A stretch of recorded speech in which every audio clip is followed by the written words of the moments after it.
Les déclarations de Lamine Yamal sur le Ballon d'Or, sur le match de jeudi, les meilleurs joueurs, en tout cas il a l'air très motivé. Attendez, bougez pas, je vous explique. Il a commencé en disant: si vous pouvez voter pour le Ballon d'Or, pour qui voteriez-vous? Le meilleur joueur de l'année ou celui qui remporte le match de jeudi? Et le match de jeudi est quand même important. Il explique que le prix est pour le meilleur joueur de toute l'année. Mais l'année comprend aussi jeudi. Chacun voit les choses à sa façon, j'espère qu'on gagnera jeudi. Mais que l'on gagne ou non, je voterai pour le meilleur joueur de l'année. Parce que si jeudi ne se passe pas comme je le souhaite, ou comme le souhaite Dembélé, alors quoi? Vous votez pour quelqu'un d'autre qui joue dimanche? Je suis le genre de personne qui vote pour le meilleur joueur de l'année, mais si les gens veulent tout risquer sur un match, eh bien jouons le jeu. C'est ce que je vous explique les gars, c'est une dinguerie la hype qui a été mise autour de la Ligue des Nations. Le meilleur milieu de la Ligue des Champions, Pedri et Vitinha. Le meilleur attaquant de la Ligue des Champions cette saison, c'est Rafinha pour lui. En tout cas les gars, ce qui est sûr, c'est que pour jeudi, il est hyper motivé. Il a aussi expliqué que lui, il se nourrit des provocations et de la pression. Et vu tous les mauvais avis qu'il y a sur lui actuellement, en le faisant passer pour un joueur de merde qui est surcoté, je regarde tous ces matchs depuis 2 ans les gars, et croyez-moi qu'il va répondre présent. Faites les montages, vannez-le. Ses amis lui envoient les bails. Mais je ferai une vidéo pour expliquer. Sinon vous les gars, vous en pensez quoi? Ramenez sur sa patience, on est.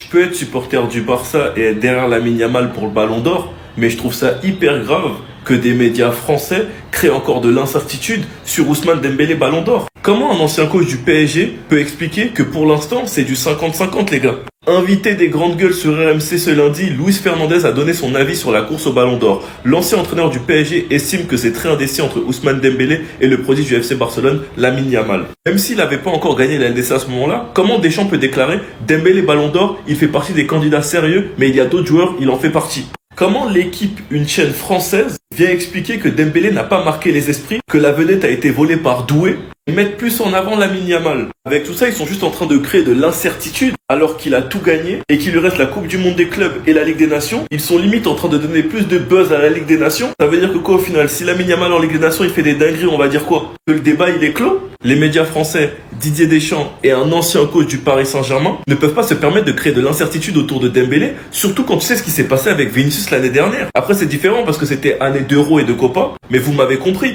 En tout cas, vu la hype qu'ils sont en train de donner à la Ligue des Nations, jeudi, ça s'annonce très intéressant. Sinon, vous les gars, vous en pensez quoi? Ramenez sur cette impatience, on est.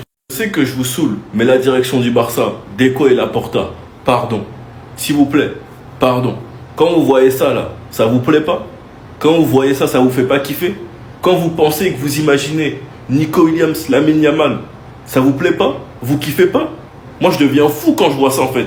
Quand vous voyez Gavi et Nico Williams s'amuser ensemble, ça vous fait pas kiffer?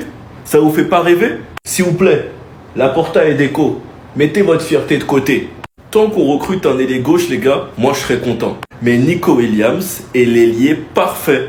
Sur le marché actuellement, on peut pas faire mieux. 58 millions la clause les gars, on ne peut pas faire mieux. Quand tu regardes les pistes du Barça, c'est quoi? C'est Diaz. Et pour Diaz, le Barça est en concurrence avec l'Arabie Saoudite. Bon courage pour aller rivaliser avec eux. Dans les autres pistes, j'ai entendu du Coman, du Martinelli. Rashford, le Barça veut pas payer 50 millions, ils veulent un prêt. Et Nico Williams, les gars, c'est la meilleure option. Il n'y a pas mieux, les gars. On peut pas recruter mieux. Ce serait le transfert le plus intelligent et parfait. C'est même logique. C'est logique. En tout cas, les gars, j'espère tellement que la situation va s'inverser et qu'il va rentrer dans les plans. Enfin bref, sinon vous les gars, vous en pensez quoi? Ramenez sur cette impatience, on s'ennuie. En fait, ce mec se nourrit uniquement de pression et de critiques. C'est ce qui l'anime, c'est ce qui le rend fort. Et il l'a clairement expliqué. Mais Yamal, tu peux pas te permettre d'envoyer une balle comme ça à Rabiot alors que vous affrontez la France jeudi. C'est pas sérieux. C'est pas sérieux du tout. Lamine Yamal raconte comment il a climatisé Adrien Rabiot à l'Euro 2024. Avant le match, je dormais et soudain je me suis réveillé avec un appel de mon ami qui me dit « Tu te souviens de ce qu'il a dit sur toi ?» Le match a commencé et je ne marque pas, alors je regarde les tribunes et j'ai vu le geste de cet ami. Souviens-toi de ce qu'il a dit. J'étais vraiment excité et je me suis mis à courir sans m'arrêter puis marquer. Donc après les déclarations de Rabiot, il poste ça en story. Il arrive durant le match, il voit son ami faire le geste, souviens-toi de ce que Rabiot a dit. Il voit Rabiot devant lui et il met ce but zinzin. Alors je vous jure les gars que l'image, elle est terrible. Il arrive devant les caméras en fin de match et il dit parle, parle.